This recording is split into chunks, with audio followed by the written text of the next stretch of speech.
दोस्तों, आज हम लोग हिंदी साहित्य के भक्ति काल के बारे में परिचय प्राप्त करेंगे और इसके सीमांकन, इसके काल निर्धारण पर भी चर्चा करेंगे। तो आइए हम वीडियो स्टार्ट करते हैं। हिंदी साहित्य का भक्ति काल।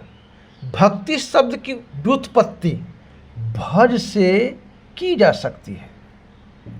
हिंदी शब्द की व्युत्पत्ति भज शब्द से मानी जा सकती है, भज धातु से मानी जा सकती है।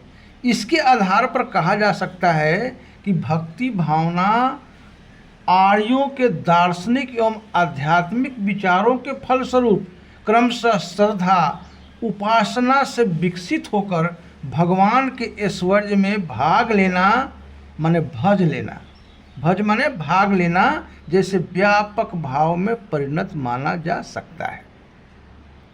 आप जान गए, भक्ति शब्द की व्युत्पत्ति भज धातु से हुई और फिर आर्यों के दार्शनिक और आध्यात्मिक विचारों के फलस्वरूप क्रमशः श्रद्धा और उपासना से विकसित होकर भज माने भाग लेना का व्यापक भाव उत्पन्न होता है। आगे चलते हैं।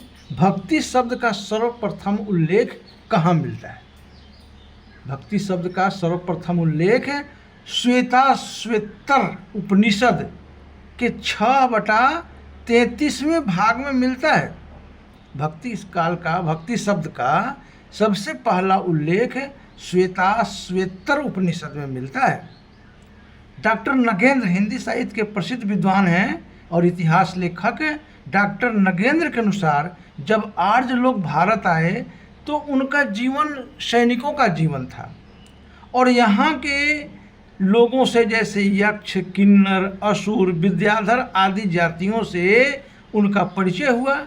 ये लोग नागरिक जीवन व्यतीत करते थे। तो एक सैन्य जीवन और एक नागर जीवन, इन दोनों के मिलन से और पारस्परिक विचारों के आदान प्रदान से भक्ति परंपरा का बीज विकसित हुआ। समझ रहे हैं ना? भक्ति भावना मनुष्य में कैसे विकसित हुई? तो इन लोगों से आपसी सामंजस्य से भक्ति भावना का विकास हुआ। और फिर आप ये भी देखेंगे कि इसी तरह की वैदिक परंपरा का विकास समानांतर दक्षिण भारत में भी हो रहा था। उत्तर भारत में तो हो ही रहा था भक्ति परंपरा का विकास और पूजा पाठ का विकास, फिर दक्षिण भारत में भी इसी प्रकार की भावना का विकास हो रहा था और यही परंपरा धीरे धीरे दक्षिण भारत और उत्तर भारत में आ गई। यानी दक्षिण भारत से उत्तर भारत में भक्ति भावना आ गई और पूजा को भक्ति का मुख्य साधन माना जाने लगा। देवालयों की स्थापना होने लगी, उसमें देवताओं की स्थापना होने लगी, देवताओं का मानवीकरण होने लगा। इससे अवतारवाद का विकास हुआ। राम कृष्ण इनका अवतार होने लगा और फिर धीरे धीरे ये भावना पूजा पाठ में विकसित होने लगी। पूजा भक्ति का मुख्य साधन बन गया।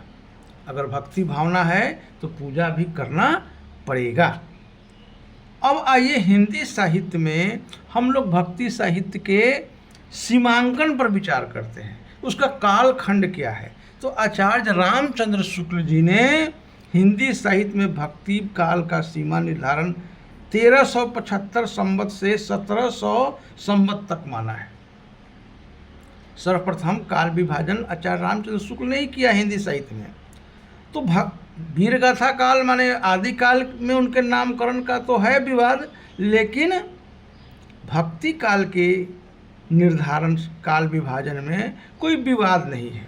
लगभग सभी विद्वानों ने यही उसी संवत के अनुसार 1318 ईस्वी से 1643 ईस्वी तक का कालखंड को भक्ति काल का कालखंड मान लिया है। तो दोस्तों, इसी तरह के हिंदी साहित्य से संबंधित जानकारी यहाँ क्रमशः दी जा रही है प्रतिदिन।